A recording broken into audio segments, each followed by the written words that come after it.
Hi! So, welcome back again to this channel. So, pangatlong topic ko na to. So, yung ibang mga vlogs, nakikita nyo ganito yung suot ko kasi same time ko binideo dito. Sabi ko kasi naaalala today. Actually, dati ko pa dapat to i-content. Pero, dahil, alam mo na, busy ang person. Ayun, ngayon pa lang talaga. So, ngayon ko nabubuhos yung emotions and energy ko sa mga vlogs na to. Okay, anyway, around last year, kami kasi ng dad ko, nag-away kami yan. Nag-away kami. Kahit na daddy's girl ako, kahit na, ako, self-proclaimed favorite daughter.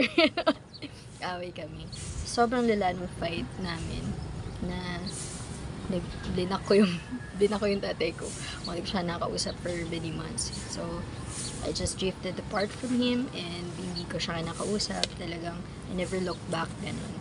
So, for more than 3 months, more than 3 or basta mga around that time, kami nag-uusap niya. And, I was so angry with him na umabot ako sa point na dinak ko siya and then friend ko yung dad ko and hindi ako nagpaparamdam. Just, he had no access to me. Okay.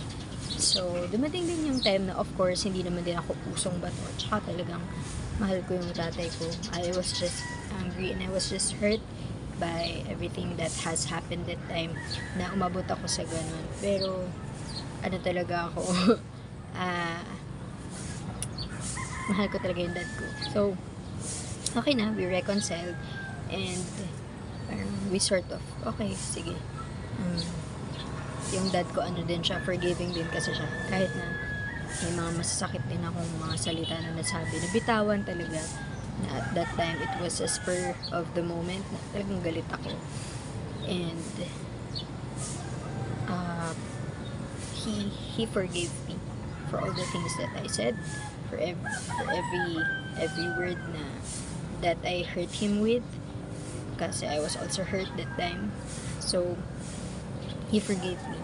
And then after that, it was in the same year, karoon akong problema. Talaga ng problema ko. And then I called my dad. Sabi ko, Dad, I have this problem and I don't know who to call. I don't know where to turn to. And I don't think I can open this up to other people. So, although kami ng dad ko, yung relationship namin, nag-away kami, diba? Hindi kami nag-usap. He was still the first person na naisip kong tawagan nung nagkaroon ako ng problema. Number one is because for the many times na nagkakaroon ako ng problema, my dad has always kept my problems very close to him. Hindi niya dinidivulge sa ibang tao yung struggles ko. Hindi niya kinikwento. Kahit na through testimony or whatever, or just to inspire people, hindi. Kahit kailan, hindi na-betray ng dad ko yung trust ko in that point or in that aspect na may problema ako. Tapos, okay na. Kahit na nasolusyonan yung problema ko na yun, hindi pa rin niya yun ikukwento sa ibang tao. So, yung loyalty na yun was with me for the many years ng life ko. Kasi kahit na nag-away kami, alam mo yun, like, nandun pa rin yun. Nandun pa rin yung how he holds yung trust ko na yun with him closely. No? So, ayun. And then, alam niyo, sabi ng dad ko, kahit na ang dami kong nabitawan na masasakit na mga salita, kahit na hindi ko siya nakausap, kahit na kinut off ko siya sa life ko for many months, nung sinabi ko na may problem ako, kahit nakaka-reconcile pa lang namin na, he told me na, okay, sige, this is what we're going to do. I'm going to help you. And, you can trust me. Okay na, sasolusyonan natin yung problem na yun. And you know what he did? And hindi ko na pwedeng ano yung mga specifics ng problem ko kasi that's very personal to me. So, sige, yung isa sa mga naging problems over the years, yung I needed to go to therapy. So, he was the first person I told I needed to see a therapist. And he did. He brought me to a doctor, and nung I told him na that I really needed medication for my mental health. Kasi I was so depressed that I was really anxious na nagsisisure ako, gano'n. So, ayun. And he never told anyone about that. Lumabas na lang yun dahil people see me. People see how I was. And lumabas na lang din galing sa akin. Pero it never came from him. So, may mga ganong problems. Ganun.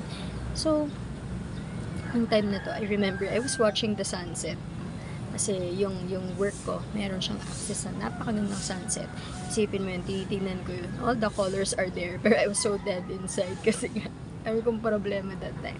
So, tinatawagan ko siya. Tapos sabi niya, okay, sige, I'll help you.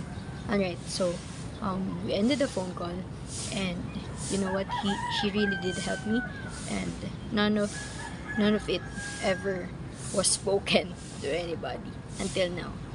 Kasi, I want to share with you na minsan ganun tayo kay Lord eh.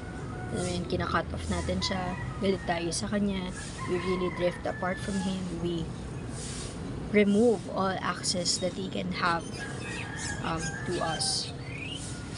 We make sure na never to come to Him ever again.